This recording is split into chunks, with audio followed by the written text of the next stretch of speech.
des soulèvements? Est-ce qu'on peut peser les conséquences d'une telle démarche? Si Maurice Kamto ne va pas aux élections en 2025, il n'y aura aucun soulèvement. S'il appelle des gens dans la rue, c'est seulement ses oies. Aucun autre parti de l'opposition ne le rejoindra. Même pas des partis qui n'ont pas d'élu. Il a appelé les gens en 2018, non? En 2018, non? Après avoir refusé une unité d'action de l'opposition. Puis il a demandé d'aller renverser le régime, le président élu. Vous avez vu un parti derrière lui. Je reviens à ce qui était important que je voulais dire. Professeur Abba, moi je ne suis pas un juriste, je suis un physicien. Tout ce que j'ai appris à l'école, c'est les lois qui gouvernent la nature. Parmi elles, il y a les lois que nous-mêmes nous prenons aussi pour gouverner nos sociétés. Je les lis, je les comprends. Je suis dans un combat politique. Vous n'êtes pas dans un combat politique. Dans le combat politique, je veux renverser un adversaire politique. Je dois avoir une stratégie. Cette stratégie doit intégrer la connaissance de mon adversaire. Les outils qu'il utilise, sa moralité, ce qu'il est capable de faire, ce qu'il n'est pas capable de faire. Ce qu'il a déjà fait par le passé, pour savoir ce qu'il pourra faire à l'avenir. Nous combattons le RDPC qui a déjà modifié plusieurs fois le calendrier électoral.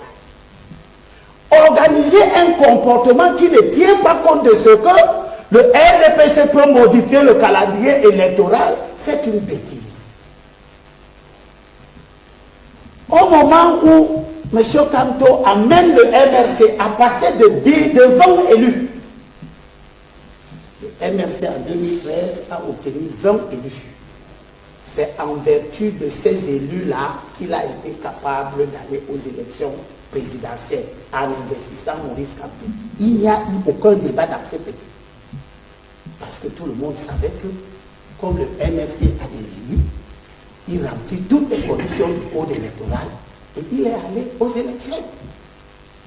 Il sort des élections présidentielles pour des raisons qui lui sont personnelles. Il décide que le MRC doit perdre la faculté d'investir. Sous le prétexte que... Il y avait la guerre... Non. Sous le prétexte, et c'est ce qu'Olivier lui a dit, qu'en 2025, le calendrier électoral doit être respecté et patati et patata. Mais c'est de la naïveté. Il a été, son parti a eu des élus. En 2013 et en 2020, en 2013, il y a eu des élections législatives et municipales. En 2018, au moment où Kamto veut aller aux élections, il y a eu une prorogation des élections, des mandats des députés.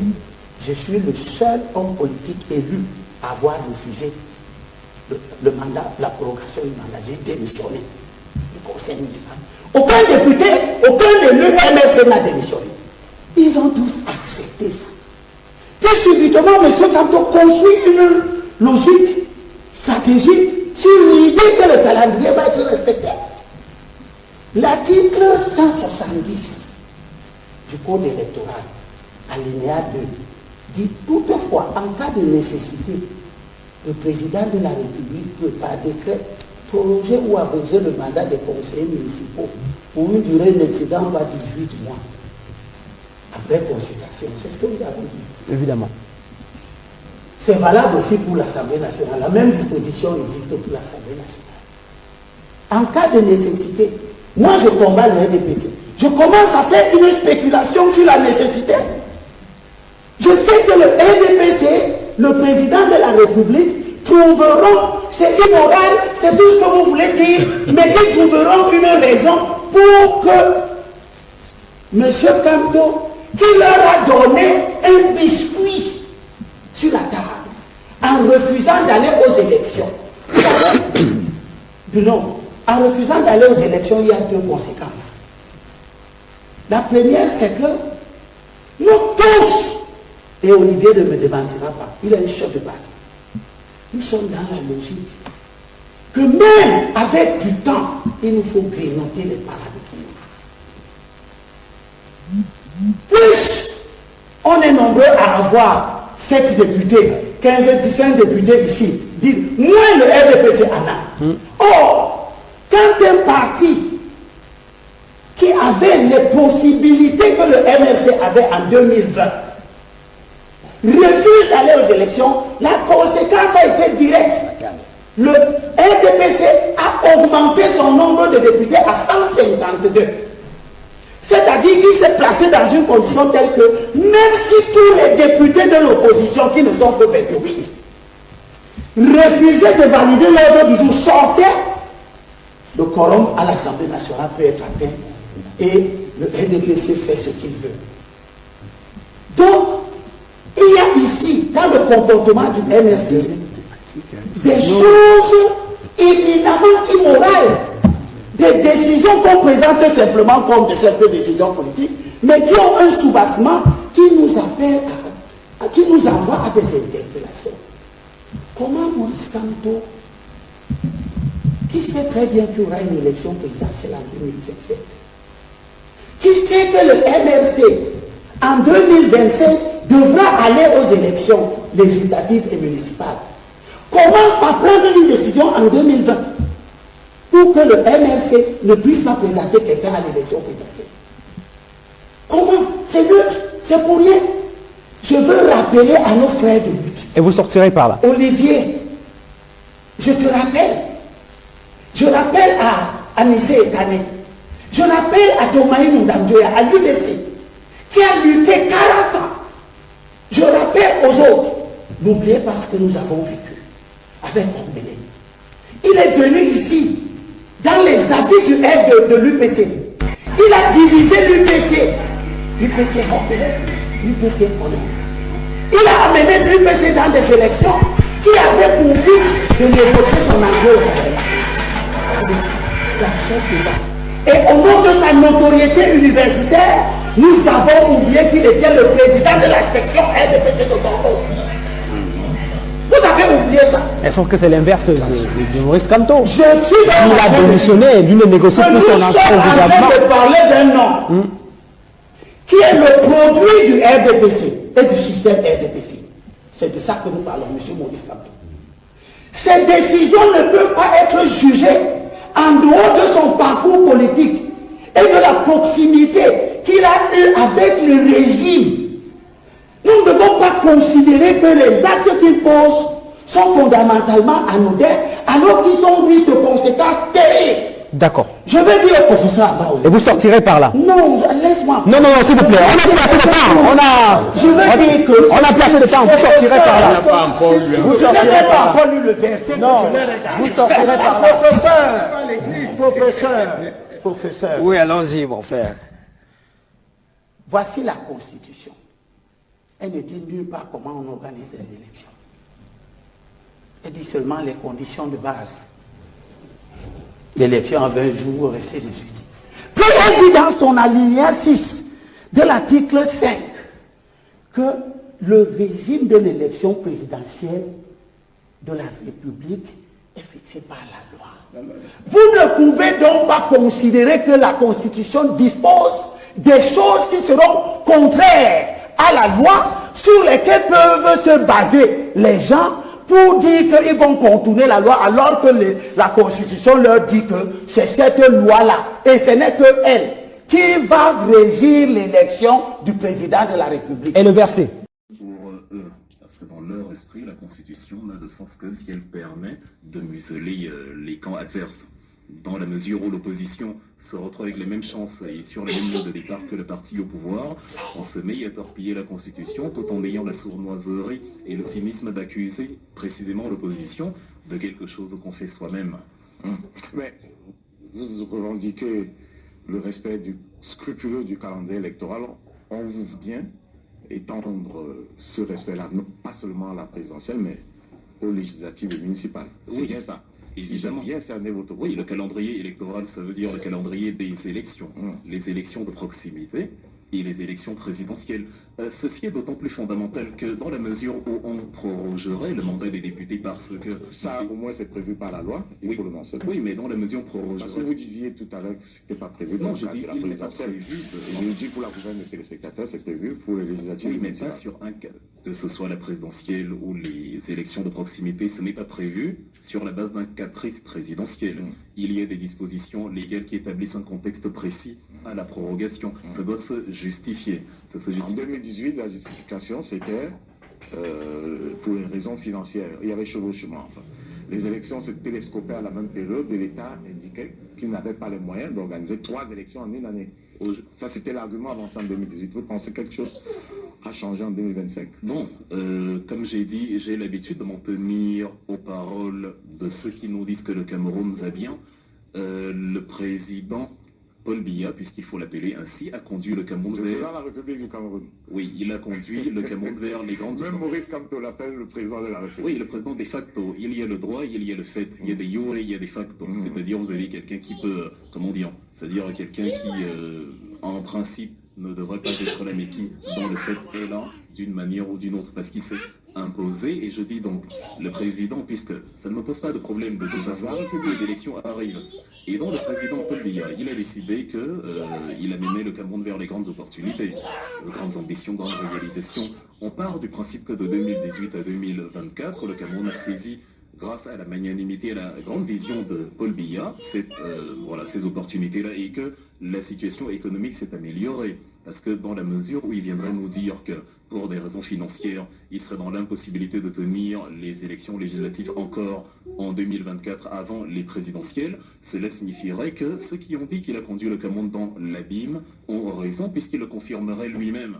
Donc on veut bien, c'est pareil que pour les crises politiques, dont il nous a dit que il n'y a pas de crise, la crise anglophone, elle était neutralisée, mais que les gens sont en train de revenir à la raison et de déposer les armes. On dit donc, ok, conformément à la loi fondamentale, le pays n'étant pas en crise, il faut maintenir le calendrier. Et donc quand il dit également qu'il conduit le Cameroun vers les grandes opportunités, on part du principe que 6 ans plus tard, 7 ans plus tard, en 2025, le Cameroun, justement, a franchi un pas supplémentaire vers l'émergence. D'autant plus que 2025, ce sera 10 ans seulement avant 2035, le jour où nous aurons atteint, en théorie, selon lui, le point d'achèvement du calendrier de l'émergence. Donc, normalement, le Cameroun se porte très bien économiquement en 2025, grâce à Paul Biya, et les élections doivent se tenir. Sauf s'il convainc, pour une fois, avec le MRC, que le Cameroun, économiquement, c'est une récession permanente, comme à plusieurs échelles de l'infrastructure sociale nationale. Donc soit il est cohérent et le Cameroun progresse, et donc le Cameroun, grand pays qu'il est, a la capacité d'organiser tout type d'élections selon la définition, selon le calendrier qui a été fixé, soit le Cameroun n'a pas pu s'autonomiser et est incapable en 2025 d'organiser ces élections. Et là, dans ce qu'il faudrait qu'on explique de quel type d'émergence nous rêvons 10 ans plus tard, quand, justement, sur les 7 dernières années, il n'y a pas grand-chose qui a changé. On est dans un paradigme de cohérence. Et il est évident, selon notre constat, que c'est la chose la moins partagée dans le régime d'en face. Une question, peut-être en attendant, l'enjeu, il semble, ce n'est pas que le Cameroun, le calendrier soit strictement, rigoureusement respecté au Cameroun. Il paraît, d'après de nombreuses analystes, que l'enjeu fondamental pour le MRC, c'est pouvoir avoir la chance ou une chance d'avoir un élu issu de ses rangs, ce qui lui permettrait de remplir une condition fondamentale pour pouvoir investir un candidat à la présidentielle. Est-ce que c'est un sujet qui vous préoccupe particulièrement au sein du MRC? Bon, le MRC, les élections qui viennent ne sont pas le seul cas de figure où le MRC pourrait présenter des élus. Qu'adviendrait-il si un élu d'un autre parti politique intègre le MRC, il prend la carte du MRC, il deviendrait un élu du MRC, qui permettrait au MRC d'avoir la légitimité de présenter un candidat à l'élection. Le militant d'un parti donné peut déserter et y intégrer le MRC et prendre la carte. Actuellement, nous sommes à l'intérieur d'une coalition, l'Alliance pour le changement, qui contient des élus issus d'autres partis politiques. Vous avez en 2011 la jurisprudence Paul Aya Abiné qui avait quitté le RDBC et qui avait créé sa formation politique au début de l'année 2011, le People's Action Party, le parti d'action populaire, et oui, le pape, et qui s'est présenté justement, il était désormais militant du Parti d'Action Populaire, et le Parti d'Action Populaire a pu porter un candidat à la magistrature suprême. Ça n'a pas causé le moindre souci à ce moment-là, dont le MRC a la même possibilité aujourd'hui, pas forcément de présenter comme candidat la personne qui a intégré le MRC par la suite alors qu'il était élu d'un autre parti à la base, mais en tout cas à partir de là, le MRC possédant un élu peut décider librement de qui en son sein peut devenir le candidat. Une fois que le corps électoral sera convoqué à celui, peut décider de celui qui justement en son sein peut devenir le candidat du parti. Maintenant pour les élections à venir, évidemment en fait, on se base d'abord sur la Constitution. Avant qu'on ne dise que ça permet au MRC d'avoir un élu, c'est la Constitution qui, d'office, fixe le mandat des députés il y a 5 ans, qui arrive à expiration en 2025, et qui donc, de facto, puisqu'on parlait de fait, permet à ceux qui, justement, battent campagne, d'avoir des candidats, et maintenant, s'ils le désirent, s'ils veulent prétendre à la magistrature suprême, ils mettent en avant quelqu'un qui sera leur porte-flambeau, et qui va donc justement devenir président. Mais il y a 1001 possibilités, ce qui a poussé Maurice Kamto à vous dire que même si l'élection venait à se tenir aujourd'hui, il serait éligible. Donc il faut mettre un terme à la désinformation et à l'imposture intellectuelle qui consiste de la part justement du camp au pouvoir à dire aux Camerounais que le MRC, dans le cas des figures actuelles, n'a pas d'élu ou qu'il est légitime de reporter les élections municipales et législatives sur la seule base. Parce qu'actuellement, quand on discute avec ces gens-là, à aucun moment, ils ne nous parlent de l'argument financier que vous venez d'évoquer. Ils nous disent, si maintenant on décide de vous n'aurez même pas d'élu, vous n'aurez même pas de candidat parce que nous, on va même prolonger les élections. Ou alors des gens, des Camerounais neutres, ils nous disent, neutre, il n'existe pas de neutralité en politique, mais des Camerounais désireux vraiment de choisir. Pas encartés en tout cas. Oui, des Camerounais pas encartés. Ou qui ne savent pas justement, même quand ils sont encartés, qui ne savent pas pour qui ils vont voter. Quand je dis encartés, je parle de la carte d'électeur.